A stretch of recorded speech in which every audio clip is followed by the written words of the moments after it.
இப்போ நம்ம பார்க்க இருக்கிறது 9ஆம் வகுப்பு அறிவியல் பாடத்தில் இயற்பியலில் 2வது பாடமான இயக்கம். இயக்கத்தில் நம்ம ஃபர்ஸ்ட் எல்லாம் பார்த்துருக்கோம் இல்லையா? இயக்கம்னா என்ன, அதனுடைய வகைகள், அதனுடைய சீரான இயக்கம், சீரற்ற இயக்கம், தொலைவு, இடப்பெயர்ச்சி, இதெல்லாம் இது வரைக்கும் பார்த்துருக்கோம். நெக்ஸ்ட் நம்ம பார்க்க இருக்கிறது வேகம், திசைவேகம், முடுக்கம். இதுவும் என்னது, இந்த 3 காரணிகளும் அந்த இயக்கத்தை நிர்ணயிக்கக்கூடிய காரணிகளா இருக்கு. இப்போ இதுல வேகம்னா என்னங்கிறத ஃபர்ஸ்ட் பார்க்கலாம். வேகம்ங்கிறது என்ன அப்படின்னா, ஒரு பொருள் கடந்த தொலைவு, சரிங்களா? எவ்வளவு காலத்துல ஓரளவு நேரத்தில் பொருள் கடந்த தொலைவு தான் என்னன்னு சொல்றோம், வேகம். புரியுதுங்களா? அதை எப்படி எழுதலாம், ஃபார்முலா பிரகாரம் நம்ம எப்படி எழுதலாம் அப்படின்னா, வேகம் பொருள் கடந்த தொலைவு பை எடுத்துக்கொண்ட காலம். இது தொலைவு அப்படிங்கறதுனால இது ஒரு ஸ்கேலார் அளவுன்னு சொல்லியிருக்கேன். ஸ்கேலார் அப்படின்னா எண் மதிப்பு மட்டும்தான் இருக்கும், சரிங்களா?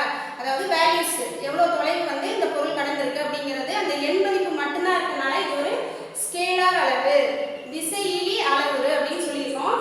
அதுக்கப்புறம் பார்த்தீங்கன்னா அதனுடைய எஸ்ஐ அலகு, தொலைவுங்கிறதுனால மீட்டர், அதனுடைய அலகு, காலம் அப்படிங்கிறது வினாடி. அப்ப தொலைவு பை காலம், மீட்டர் பை வினாடி, சரிங்களா? இப்போ இதுல ஒரு கணக்கு பார்க்கலாம், கொடுத்துருக்காங்க. கணக்கீடு 1 பாருங்க. ஒரு பொருள் 16 மீட்டர் தொலைவை 4 நொடியிலும் மேலும் 16 மீட்டர் தொலைவை 2 நொடியிலும் கடக்கிறது. அப்பொருளின் சராசரி வேகம் என்ன? சரிங்களா? இப்போ வேகம் கேட்டிருக்காங்க. இந்த ஃபார்முலா ஞாபகம் வச்சுக்கோங்க. ஒரே பொருளானது 2 தொலைவை 2 வினாடி, சரிங்களா? ஃபர்ஸ்ட் 4 நொடி, நெக்ஸ்ட் 2 நொடின்னு கொடுத்துருக்காங்க. அப்போ நம்ம ஃபர்ஸ்ட் மொத்த தொலைவு கண்டுபிடிச்சுக்கிறோம். பொருள் கடந்த மொத்த தொலைவு, ஒரே பொருள் தான். இங்க பாத்தீங்கன்னா இந்த கணக்குல ஃபர்ஸ்ட் எவ்வளவு தொலைவு கடக்குது அப்படின்னா 16 மீட்டர். எவ்வளவு வினாடியில அப்படிங்கும்போது 4 வினாடியில. அதே பொருள் தான் நெக்ஸ்ட் 16 மீட்டர் தொலைவை 2 வினாடியில கடக்குது அப்படிங்கும்போது நம்ம தொலைவை 2 தொலைவையும் ஆட் பண்ணிக்கிறோம், கூட்டிக்கிறோம், சரிங்களா?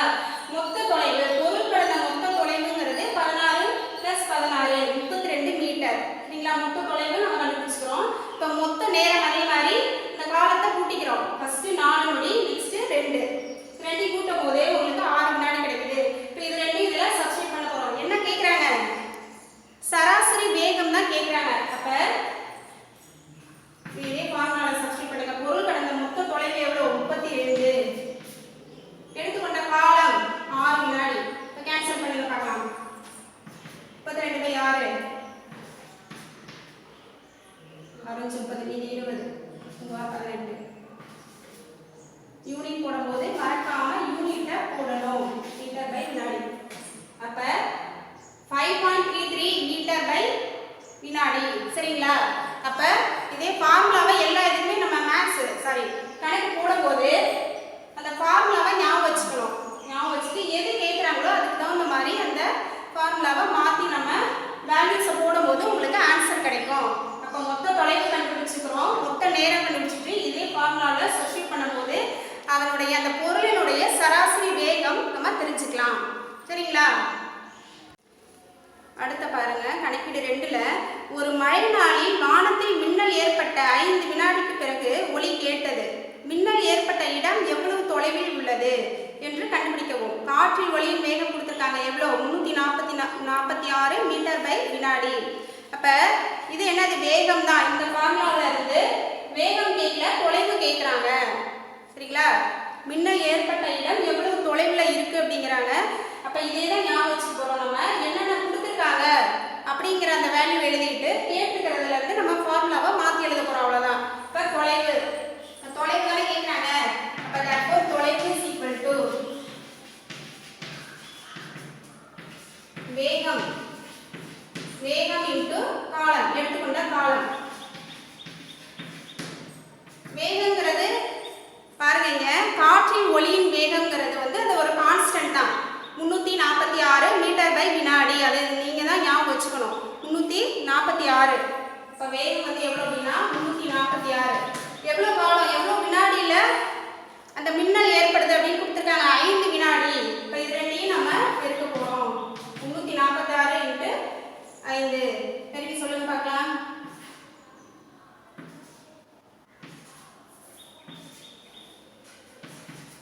இப்போ தொலைவு அப்படிங்கிறதுனால அதனுடைய யூனிட் எழுதும் போது எவ்வளோ அப்படின்னா மீட்டர். தொலைவு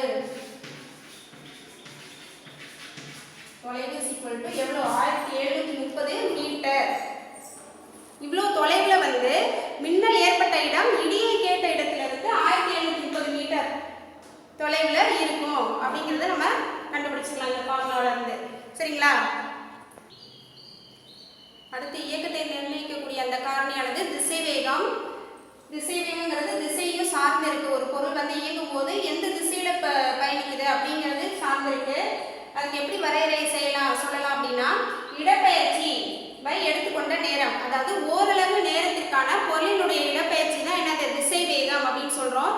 இது அதனுடைய யூனிட் பார்த்தீங்கன்னா எஸ்ஐ அளவு பார்த்தீங்கன்னா இடப்பெயர்ச்சிங்கிறது தொலைவு தான். அப்ப மீட்டர், நேரம்ங்கிறது வினாடி. அப்ப மீட்டர் பை வினாடி. எஸ்ஐ அளவு என்னவா இருக்கு? எஸ்ஐ அளவு is equal to metre by வினாடி. இங்க நம்ம வந்து திசை வேகம்ங்கறனால திசை வரதுனால இது ஒரு வெக்டார் அளவு. வெக்டார் அப்ப திசை அளவு அப்படின்னு சொல்றோம். வெக்டார் அளவு, வெக்டார் அளவு, திசை அளவு அப்படின்னு சொல்றோம். திசையை சார்ந்து இருக்கு இல்லையா? அப்ப இப்ப திசைவேக சம்பந்தமா உங்களுக்கு ஏதாவது கணக்கீடு கேட்டாங்கன்னா இந்த ஃபார்முலாவை நீங்க ஞாபகம் வச்சுக்கணும். திசைவேகம் ஈக்குவல் டு பொருள் அடைந்த இடப்பெயர்ச்சி டிவைடட் பை எடுத்துக்கொண்ட நேரம். எவ்வளவு நேரத்துல பொருளானது எவ்வளவு தொலைவு இடப்பெயர்ச்சி ஆகுது அப்படிங்கிறது திசைவேகம் சொல்றோம். சரிங்களா? நெக்ஸ்ட் பாத்தீங்கன்னா முடுக்கம்.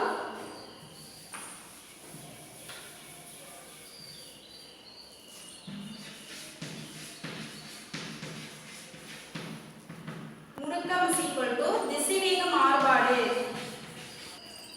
முடுக்கம் என்பது திசைவேக மாறுபாட்டு வீதம். அதாவது ஓரளவு நேரத்திற்கான திசைவேக மாறுபாடு தான் முடுக்கம் அப்படின்னு சொல்றோம்.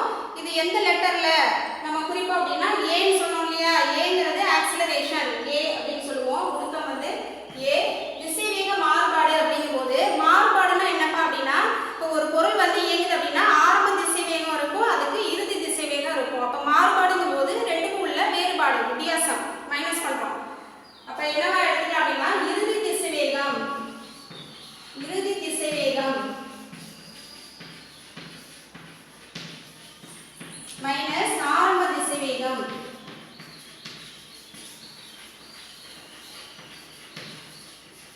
பை எடுத்துக்கொண்ட நேரம்.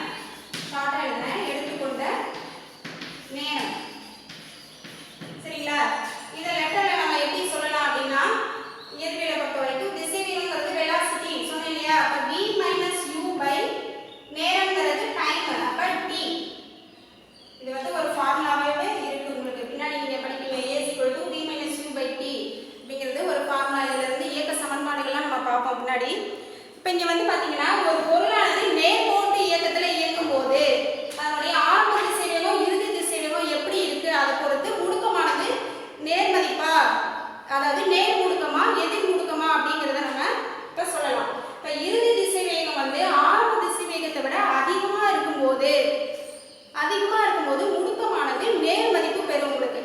எப்படி பாத்தீங்கன்னா, அதாவது இறுதி திசைவேகம் vங்கிறது ஆரம்ப திசைவேகமான u விட அதிகமா இருக்கும்போது, இந்த கண்டிஷன்ல இருக்கும்போது முடுக்கத்தினுடைய மதிப்பு எப்படி இருக்கும் அப்படின்னா நேர் முடுக்கம். அதாவது பொருள் வந்து இயங்கிட்டு இருக்கும்போது அதனுடைய திசைவேகம் படிப்படியா அதிகரிச்சுக்கிட்டே இருக்கும்.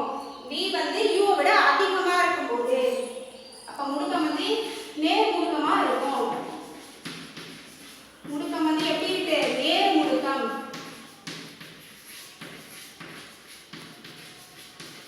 இப்ப அதிகமா இருக்கு அப்படின்னா நம்ம ஒரு கணக்கெல்லாம் போடும்போது பாத்தீங்கன்னா பாசிட்டிவ்ல உங்களுக்கு வேல்யூ கிடைக்கும். a ஓட வேல்யூ முடுக்கத்தோட மதிப்பு வந்து பாசிட்டிவ்ல உங்களுக்கு கிடைக்கும். நேர் முடுக்கம் அப்படின்னு சொல்லுவோம். எப்ப அப்படின்னா இந்த கண்டிஷன் ஞாபகம் வச்சுக்கணும். v is greater than u. vங்கிறது என்ன? இதுல இறுதி திசைவேகம், uங்கிறது ஆரம்ப திசைவேகம். சரிங்களா? இறுதி திசைவேகம் வந்து ஆரம்ப திசைவேகத்தை விட அதிகமா இருக்கும்போது முடுக்கத்தினுடைய மதிப்பு எப்படி இருக்கும்? நேர் முடுக்கம். பாசிட்டிவ்ல உங்களுக்கு ஆன்சர் கிடைக்கும். இதே வந்து பாத்தீங்கன்னா இறுதி திசைவேகம் v ஆனது ஆரம்ப திசைவேகத்தை விட குறைவா இருக்கும்போது லெஸ் than, இறுதி திசைவேகம் ஆரம்ப திசைவேகத்தை விட குறைவா இருந்ததுன்னா பொருள் இயங்கிட்டு இருக்கும்போது அதனுடைய திசைவேகம் படிப்படியா குறைஞ்சிக்கிட்டே இருக்கும். அந்த சமயத்துல பாத்தீங்கன்னா முடுக்கத்தினுடைய மதிப்பு எதிர் முடுக்கமா இருக்கும். அப்ப உங்களுக்கு வந்து வேல்யூ பாத்தீங்கன்னா மைனஸ்ல கிடைக்கும். எதிர் முடுக்கம். முடுக்கம் வந்து எப்படி இருக்கு? எதிர் முடுக்கம்னு சொல்லுவோம். எதிர் முடுக்கம்.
அர்த்தம். சரிங்களா? இப்போ இதில் 3 கேஸ் பார்த்துட்டோம். v வந்து u விட அதிகமாக இருந்தால் அதனுடைய மதிப்பு நேர் முடுக்கமாக இருக்கும். v வந்து u விட என்ன குறைவாக இருந்தது அப்படின்னா எதிர் முடுக்கமாக இருக்கும். vயும் uவும் சமமாக இருக்கும்போது அது வந்து என்னவா இருக்கும்? சுழி மதிப்பு 0, முடுக்கமானது 0வா இருக்கும். புரியுதுங்களா?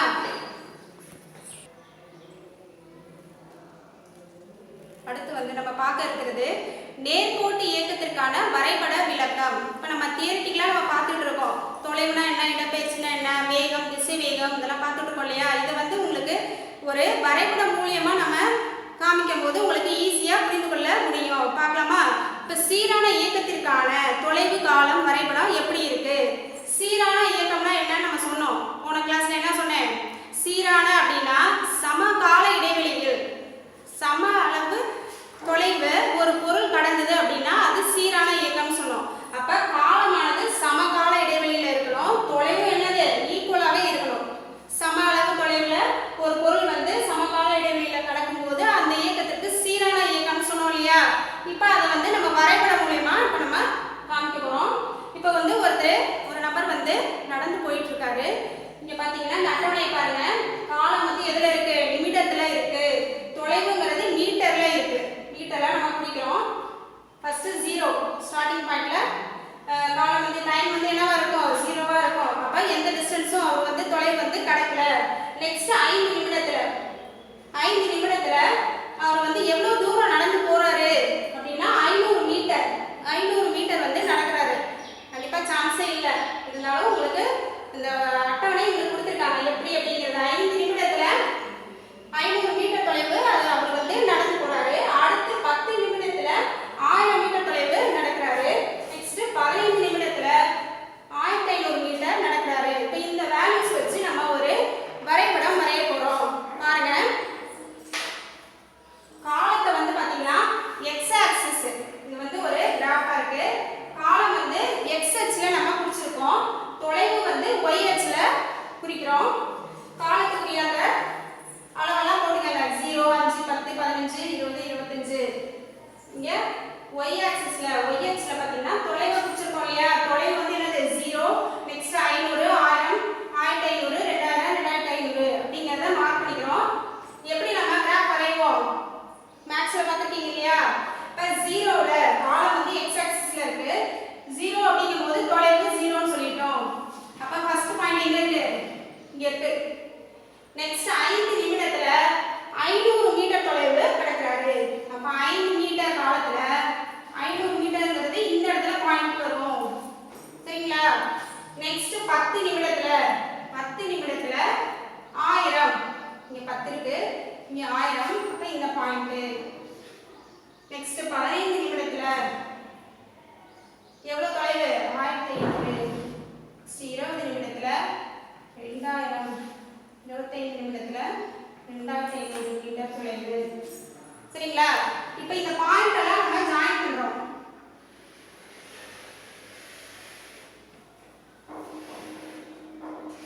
ஜாயின் பண்ணினா உங்களுக்கு ஒரு நேர்கோடு கிடைக்குது. இல்லையா? ஸ்ட்ரைட்டா ஒரு நேர்கோடு கிடைக்குது. அப்ப ஒரு நபர் வந்து நடந்து போறாரு. காலம் தொலைவு எப்படி இருக்கு? அதனுடைய வரைபடம் பாத்தீங்கன்னா ஒரு நேர்கோட்டு இயக்கத்துல கிடைச்சிருக்கு. புரியுதுங்களா? இப்போ வந்து பாத்தீங்கன்னா ஒரு நபர் நடந்து போறாருன்னு சொல்லிருக்கோம் இல்லையா? எவ்வளவு காலம் அப்படின்னு பாத்தீங்கன்னா 5 வினாடி, 5 நிமிடம். அதனுடைய கால இடைவெளி பாத்தீங்கன்னா ஈக்குவலா இருக்கா?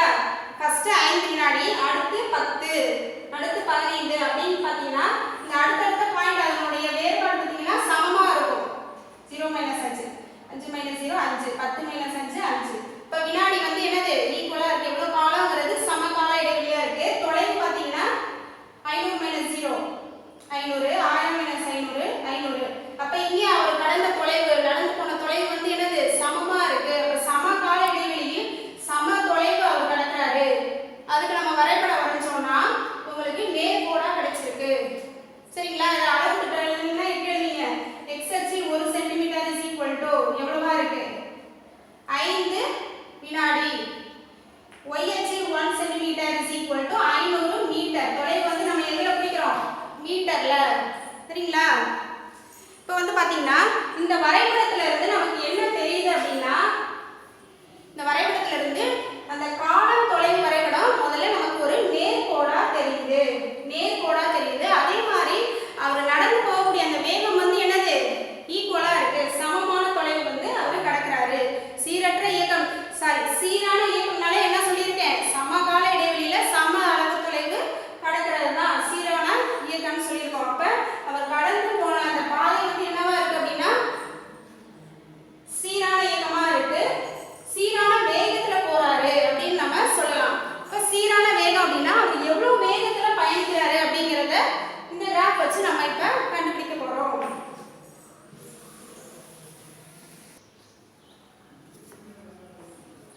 அந்த நபர் நடந்து சென்ற பாதையினுடைய வேகம் கண்டுபிடிக்க போறோம்.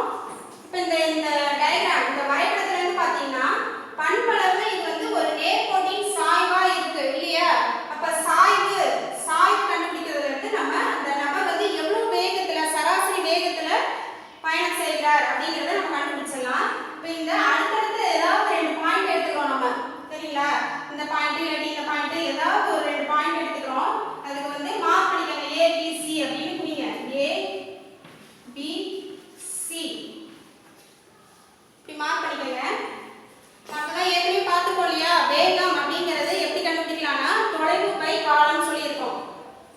தொலைவு பை காலம். இப்போ இந்த ABC அப்படிங்கிற அந்த ஒரு முக்கோணம் இதை எடுத்துக்கிட்டோம்னா இது வந்து சாய்வு, சரிங்களா. இப்போ இதுல தொலைவு பை காலம் அப்படிங்கும்போது இந்த தொலைவான இந்த டிஸ்டன்ஸ் நம்ம எடுத்துக்கிறோம் BC, சரிங்களா. BC by AC. இதுல BCங்கிறது இதுல இருந்து இந்த பாயிண்ட்டுக்கு இந்த பாயிண்ட்டுக்கு உள்ள டிஃபரன்ஸ் வேறுபாடு, சரிங்களா. 2500 ல இருந்து 2000 மைனஸ் பண்ணா எவ்வளவு கிடைக்கும், 500 BC. இப்ப தொலைவுங்கிறது BC பை காலம் வந்து AC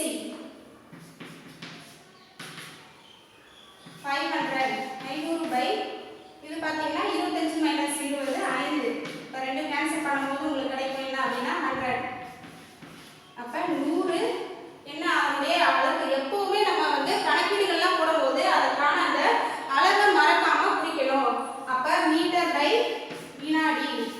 அப்ப அந்த நபர் கடந்து போன அந்த அவரோட சராசரி வேகம் எவ்வளவு அப்படின்னா 100 மீட்டர் பை வினாடி வேகத்துல அவர் பயணம் செஞ்சுட்டு இருக்காரு. சராசரி வேகம் equal to 100 மீட்டர் பை வினாடி. அப்ப இதுல இருந்து இந்த வரைபடத்துல இருந்து அவர் எவ்வளவு வேகத்துல போறாரு பயணம் செய்யறாரு அப்படிங்கறத நம்ம கண்டுபிடிச்சிடலாம் இல்லையா. சரிப்பா. நெக்ஸ்ட்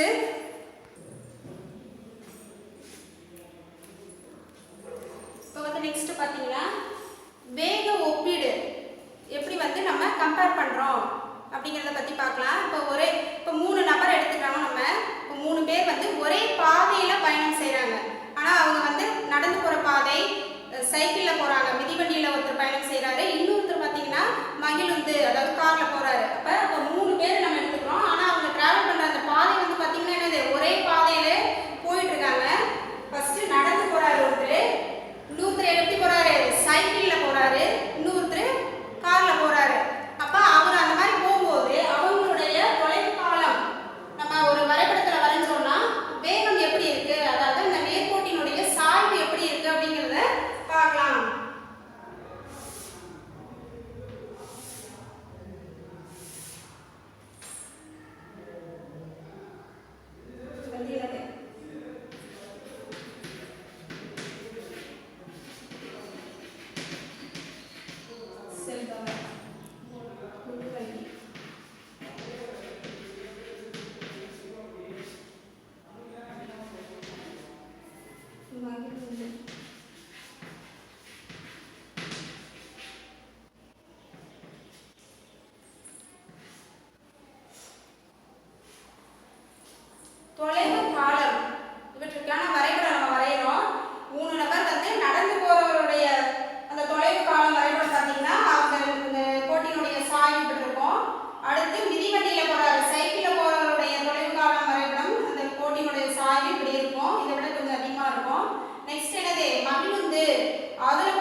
நேர்த்தகவு அப்படின்னு சொல்றோம். புரியுதுங்களாமா? சரி மாணவர்களே, இப்போ நம்ம சீரான இயக்கத்திற்கான தொலைவு கால வரைபடம் எப்படி இருக்கும், அந்த வரைபடத்திலிருந்து நேர்கோடா கிடைக்கும் அப்படிங்கிறத பார்ப்போம். இப்போ நெக்ஸ்ட் சீரற்ற இயக்கத்திற்கான தொலைவு காலம் வரைபடம் அதை பார்க்கலாம்.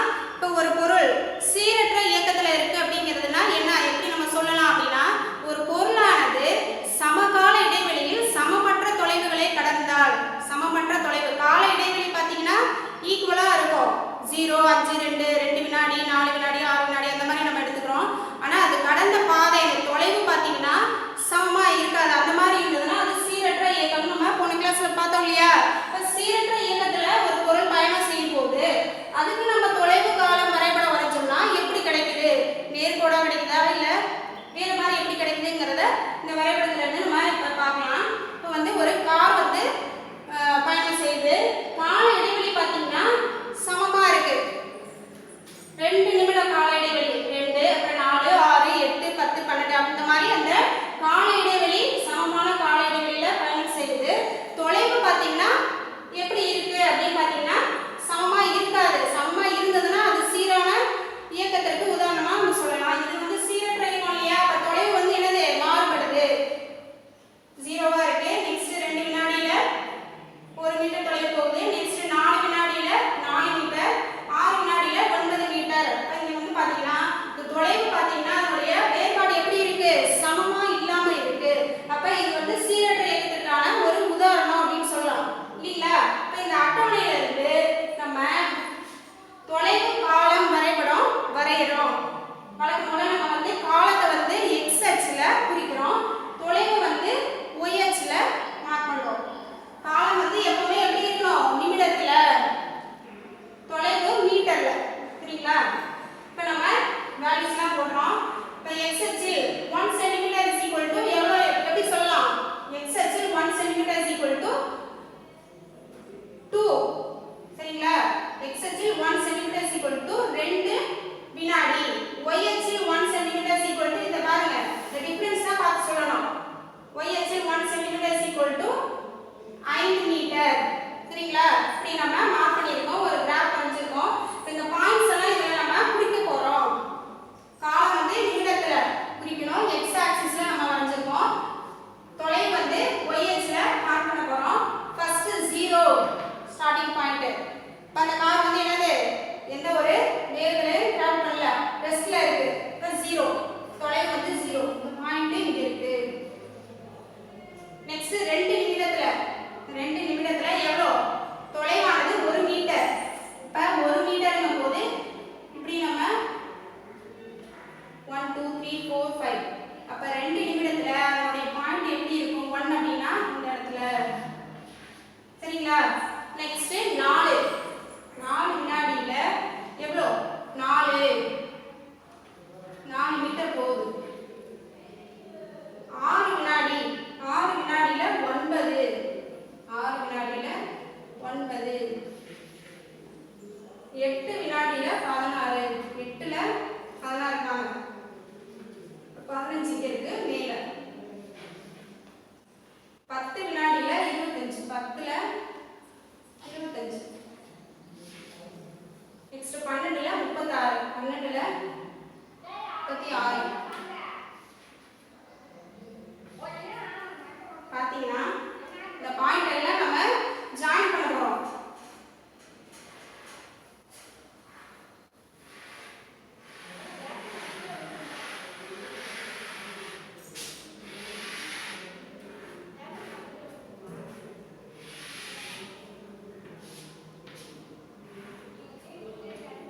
ஜாயின் பண்ணீங்கன்னா இது வந்து ஒரு நேர்கோடா நமக்கு கிடைக்கல, கொஞ்சம் என்னது சாய்வா போகுது இல்லையா? எல்லா பாயிண்ட் நம்ம ஆட் பண்ணி ஜாயின் பண்ணும்போது இது ஒரு சாய்வான ஒரு பாதையா நமக்கு கிடைக்குது. பாத்தீங்கன்னா உங்களுக்கு தெரியும், ஸ்ட்ரெயிட்டா போகல. ஏன் அப்படின்னா நீங்க சொல்லலாம் தொலைவானது, இந்த கார் தானே இங்க நம்ம எடுத்துக்கிறோம், அந்த காரானது சம கால இடைவெளி கரெக்டா இருக்கு, தொலைவு வந்து பாத்தீங்கன்னா என்னது வேரி ஆகுது இல்லையா? இப்ப வித்தியாசமான தொலைவு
அந்த வேகம் அப்படின்னா அந்த ஃபார்முலா வச்சு நம்ம கணக்கீடுகள்லாம் பார்த்தோம். இங்கே மாதிரி கணக்கீடுகள்லாம் கொடுத்துருக்காங்க இல்லையா, அதெல்லாம் நம்ம பார்த்தோம். அதுக்கப்புறம் பார்த்தீங்கன்னா வரைபடம் மூலியமாக நம்ம சீரான இயக்கத்திற்கான தொலைவு காலம் வரைபடம் எப்படி இருக்கும், சீரற்ற இயக்கத்தில் பொருளானது இயங்கும் போது தொலைவு காலம் வரைபடம் எப்படி இருக்குங்கிறத பார்த்தோம். நம்ம தியரி